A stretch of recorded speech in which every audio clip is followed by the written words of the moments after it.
What's happening, people? I hope you're all well. So I'm just here and I'm actually going to talk about Jarrell Miller versus Daniel Dubois on the Saudi undercard.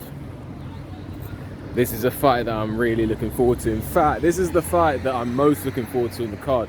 Don't get me wrong, the card is stacked, but this, in terms of styles, in terms of potential outcomes, this is the fight that I'm actually looking forward to the most.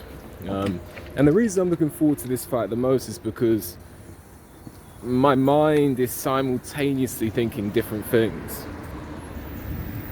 My mind is simultaneously thinking different things in this fight.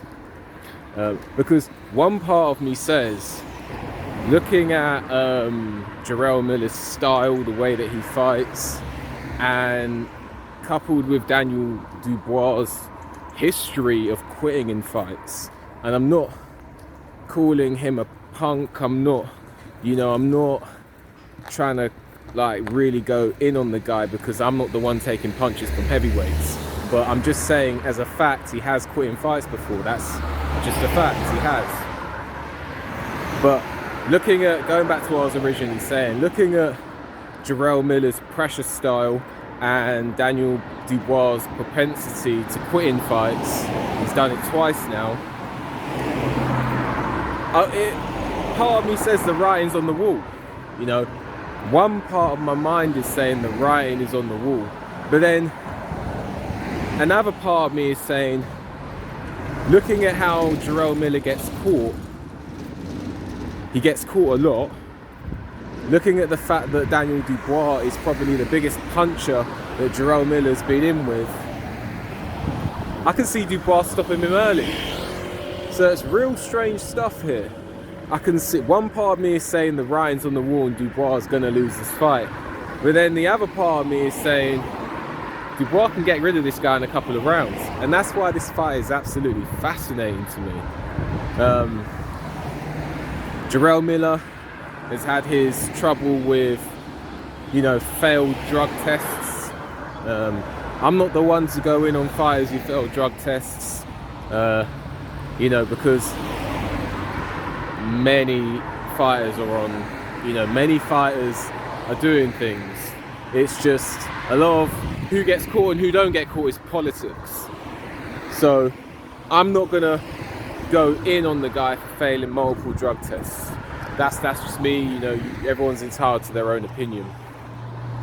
But Jarrell Miller, he goes, he likes to walk his opponent down, but he's had his issues with, failed drug tests, and before that he was looking pretty destructive. A 300-pound guy walking forward, throwing non-stop punches, immense physical strength, can take a punch.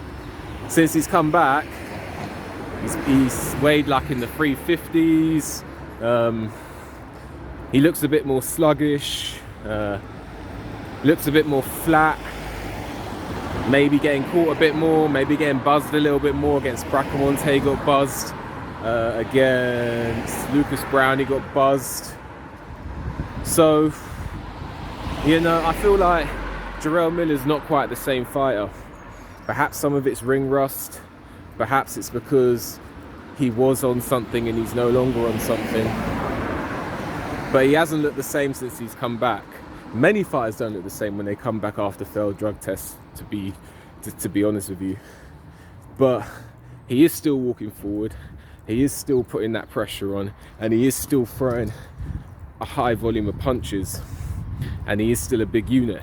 Daniel Dubois, he punches correct. Daniel Dubois impressed me, apart from the quitting bit, he impressed me against Usyk because although he was getting outmatched in terms of skill, the gap wasn't as much as I thought it'd be. He was holding his own skill-wise in there against Usyk in spots. But Dubois, the main thing for me with Dubois is he punches very hard, he punches very correct, he punches through the target, and he punches very crisp. And I feel if Jarrell Miller hasn't got the punch resistance of old, if Jarrell Miller leaves his chin out open, I feel like Dubois could really get him out of there in 1 or 2 rounds. So for me, this is the tale of two tapes. Will Daniel Dubois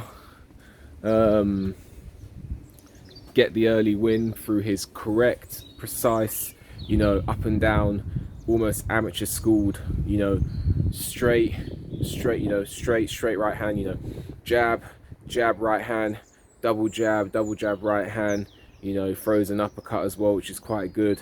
You know, he punches correct, and he punches crisp, and he punches clean. Will that, you know, that correct technique and power catch Jarrell Miller in the early rounds? I suspect it will. And I suspect how this fight goes depends on how well Jarrell Miller's chin is. This fight could well, I think a large proportion of this fight depends on Jarrell Miller's chin. If Jarrell Miller can take Daniel Dubois' best punch and still be there after 5 rounds, it's a done deal. Jarrell Miller's winning this fight in my opinion. But if he can't, I see it Daniel Dubois 1-4, 1-5. So it's fascinating for me, because if it goes past 5 rounds and Jarrell Miller uses the style that he has, I can see him making Dubois quit. But if he can't take the punch, he's out of there. Jarrell Miller's out of there in a few rounds. So it's fascinating for me. If I was a betting man and you say who you putting your money on, I would put it on Jarrell Miller. But I'm not comfortable in that pick. I'm not confident in that pick at all, and that's why I like the fight. It's fascinating. What do you guys make of the fight? Let me know. Like the video, subscribe to the channel, leave a comment, hit the notification bell so you get a notification when I make a new video. If you appreciate my work, then leave a donation. Link for that is in the description, and I'll see you on the next one.